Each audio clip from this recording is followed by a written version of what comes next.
தனக்கு மிஞ்சியதே தானமும் தர்மமும். இதான் பழமொழி. கதை என்னங்கிறத பார்த்துட்டு வந்துடலாம்.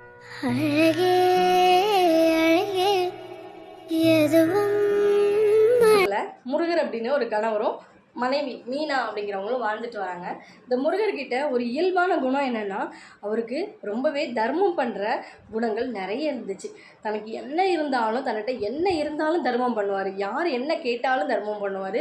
ரொம்ப ஏழ்மையில் இருக்கவங்களுக்கு தன்னால் என்ன உதவி முடியுமோ அவ்வளவுமே இந்த முருகர் பண்ணி கொடுப்பாரு. இந்த மீனா என்ன சொல்வான்னா, நம்மளும் ஏழ்மையில் தான் வாழ்ந்துட்டு வரோம், தனக்கும் தன்னுடைய குழந்தைகளுக்கும் பிற்காலத்து உதவுவதற்கு கொஞ்சமாவது சேமிப்புங்கிறது வேணும் அப்படின்னு சொல்லி தினமும் முருகர்கிட்ட சொல்லுவார். ஆனால் முருகர் என்ன பண்ணுவார்னா, அதை காதிலே வாங்கிக்கவும் மாட்டார், அதை கண்டுக்கவும் மாட்டார்.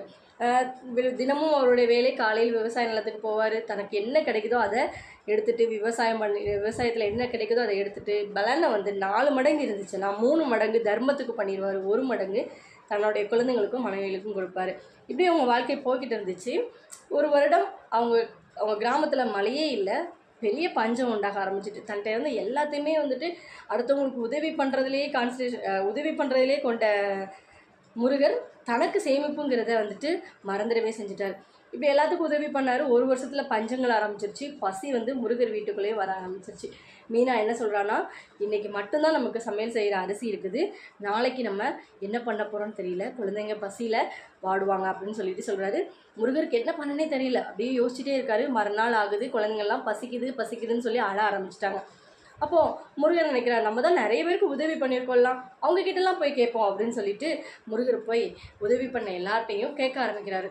ஏதாவது எனக்கு கொஞ்சம் தாங்க, உணவு தாங்க, பணம் தாங்க அப்படின்னு சொல்லிட்டு கொஞ்சம் எல்லாருக்கிட்டே போய் கேட்க ஆரம்பிக்கிறாரு. ஆனால் எல்லாருமே இப்போ முடியாது, பின்னாடி பார்க்கலான்னு சொல்லிட்டு முருகரை அனுப்பி வச்சுட்டாரு. ரொம்ப கவலையான முருகர் போய் ஒரு மரத்தடி நிழலில் உட்காந்துருக்கிறாரு.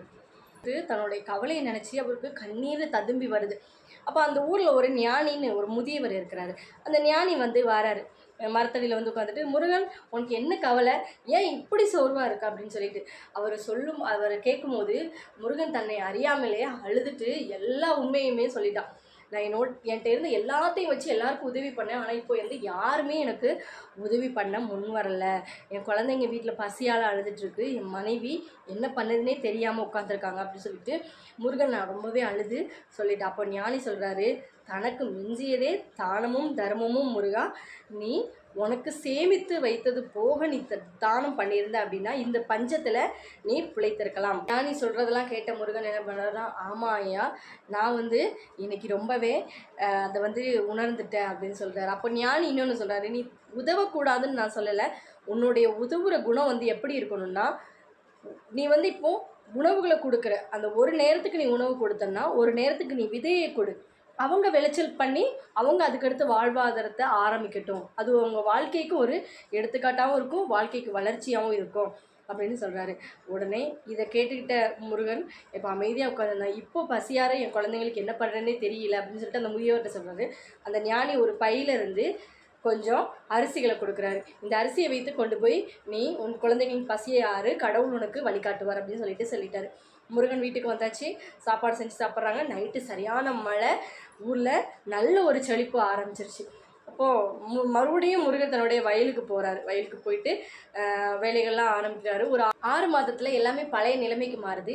இப்போ முருகருடைய வாழ்க்கையில் கொஞ்சம் முன்னேற்றம் அடைய ஆரம்பிச்சிருக்கு. அவர் என்ன பண்ணுறாருன்னா, தினமும் தன்னுடைய வயலில் வேலை பார்க்குறது, 1 வருஷத்துக்கு தேவையான தானியத்தையும் தனியாக எடுத்து வச்சார், அரிசிகளையும் தனியாக எடுத்து வச்சார். ஏன்னா மீண்டும் ஏதாவது பஞ்சம் வந்தால் அதுலேருந்து தன்னுடைய குழந்தைகளும் தானும் தப்பித்து கொள்ளலாம்னு சொல்லி எடுத்து வைக்கிறாரு. அரிசி, விதை, நெல் எல்லாமே அவருக்குன்னு தனியாக எடுத்து வைக்கிறாரு. அவர்கிட்ட உதவி மீண்டும் கேட்டு வர்றவங்க கிட்ட என்ன சொல்கிறாரு அப்படின்னா, வயலில் வேலை பாருங்கள், பசியார உணவு தருகிறேன், விதைகளும் கொஞ்சம் தருகிறேன், அதை கொண்டு உங்கள் வயல் நிலத்திலேயோ உங்களுக்கு தேவையான இடத்துல விதைத்து அதை வைத்து நீங்கள் வாழ்க்கையில் முன்னேறலாம் அப்படின்னு சொல்லிட்டு ஒரு உதாரணமாக அந்த ஞானி சொன்னதை வச்சு உதாரணமாக கொடுக்க ஆரம்பித்தார். அதே போல் நிறைய விஷயங்கள் அவர் நல்லது பண்ண ஆரம்பித்தார். அவருடைய வாழ்க்கையும் மேம்பட்டது, அவரை நம்பி வந்தவங்களும் வாழ்க்கையில் உயர ஆரம்பித்தாங்க. மீண்டும் தர்மம் கேட்காம உயர ஆரம்பித்தாங்க. இதுதான் பழமொழி, தனக்கு மிஞ்சியதே தானமும் தர்மமும். நமக்கும் நம்மளுடைய குழந்தைங்களுக்கும் நம்மளுடைய குடும்பத்துக்கும் போகவே தான் நம்ம தானமும் தர்மமும் பண்ணணும். ஓகே ஃப்ரெண்ட்ஸ், இதே மாதிரி கதை பார்க்க நம்மளுடைய சேனலை சப்ஸ்கிரைப் பண்ணி வச்சுக்கோங்க. நம்ம சேனலில் தினமும் 2 மணிக்கு பழமொழி வீடியோ போடுறோம். எல்லா கதைங்களுக்கும் இதே ஆதரவு கொடுங்க. மறக்காமல் சப்ஸ்கிரைப் பண்ணி வச்சுக்கோங்க.